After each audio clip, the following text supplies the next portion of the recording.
Ano ha? Ha? Sige, tama na!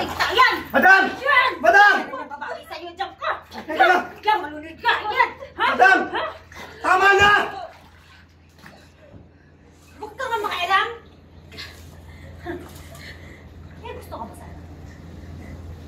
Boys, hindi mo na siya makikita ka. Dahil papalayasin na kita! Wala akong pakialam! Alis na rin naman ako! Kat! Action! Tama na! Pulong-pulo na ako sa'yo. Eh, gusto ka ba sana? Boys, hindi mo na siya makikita ka. Dahil tatanggalin na kita. Ikaw na pakalimero ka! Wala akong pakialam! Alis na rin naman ako! Puno-puno na ako sa kasamaan mo. Isasama ko si Clara. Isasama ko si Clara. Hindi mo maisasama ang anak ko! Di mo naman siya tunay na anak, di ba? Palayain mo na siya! Ano sabi mo, Daniel? Narinig ko yung usapan nila ni Madam Emily.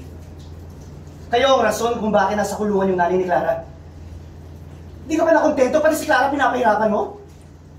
Wala kang puso! Totoo ba yun?